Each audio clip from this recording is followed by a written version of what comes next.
Today we're going to install an Idoing head unit in a 2014 Nissan Juke. We're going to start by using the included pry bar to pry off the climate control center. When we get that out, there will be a plug that we can just unclip and move everything out of the way. There are two Phillips head screws securing the faceplate on.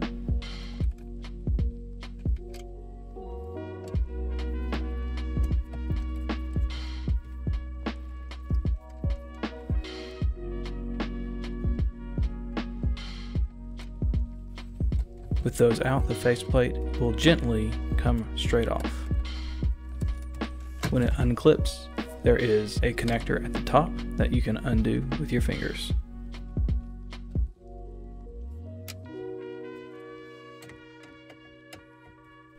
There are 4 screws mounting the OEM radio in. Getting the top screws out is helped by a magnetic attachment on a screwdriver.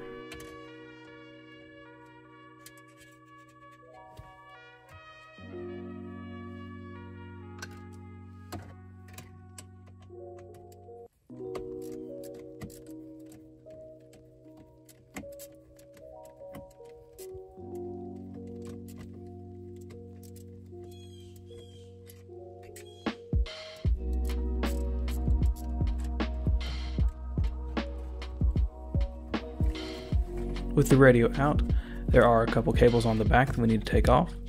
This pink connector, the radio antenna, this blue connector, a micro USB, and the 2 white radio connectors.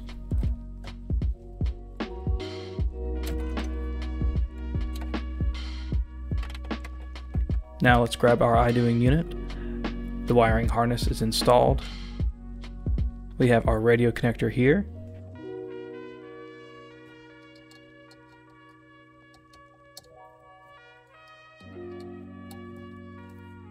The USB cable. The 2 radio connectors. All of these cables will only go in one way, so whichever way you flip it around and it will slot in is the correct way.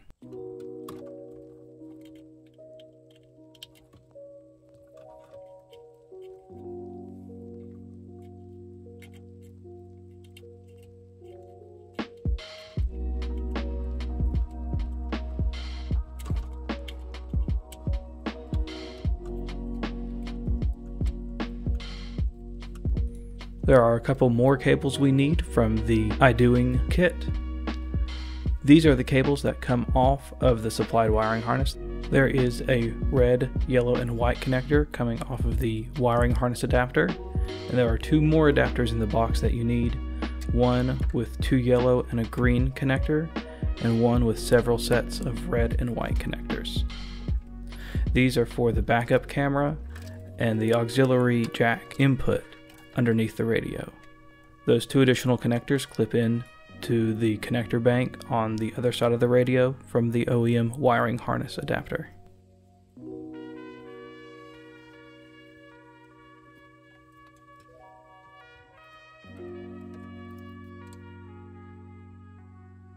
These connectors are all labeled.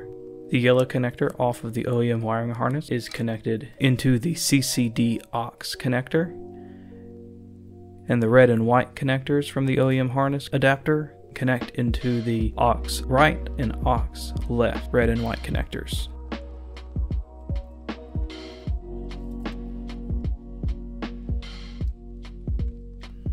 You will also need to get the 2 small antennas out of the Idoing box and connect those in both of the labeled Wi-Fi connector ports.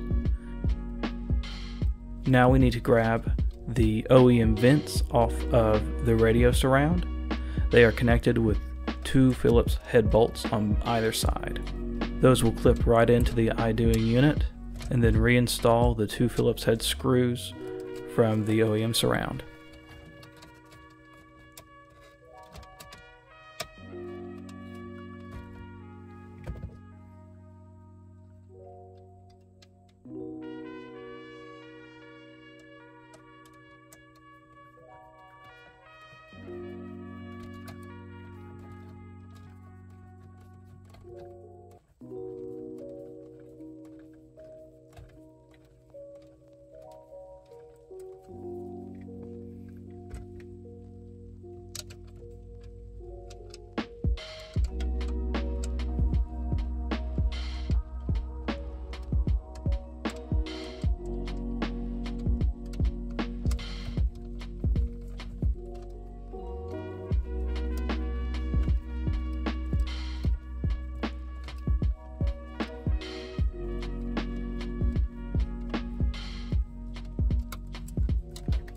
With those vents installed, we can reinstall the radio and it will clip right in to where the old one came out. We'll temporarily push all those wires behind and put in those 2 faceplate screws.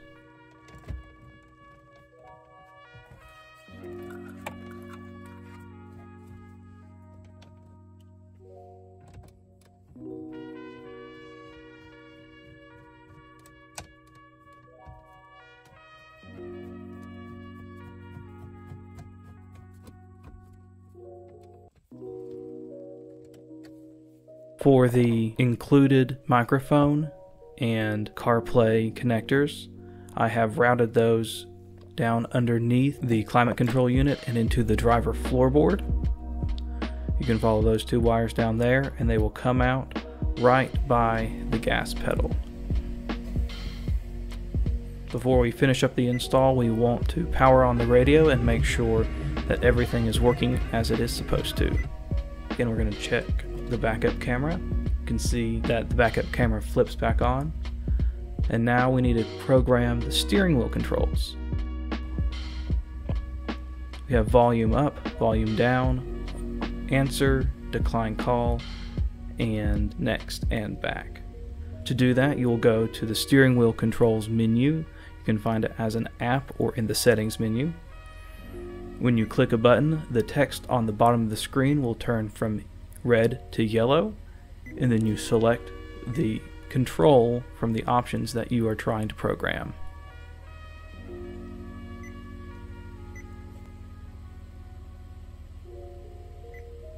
But first I'm going to play around in the settings and get the radio set up the way I would like it to be set up. I'm going to turn off this beep with the keypad tone setting.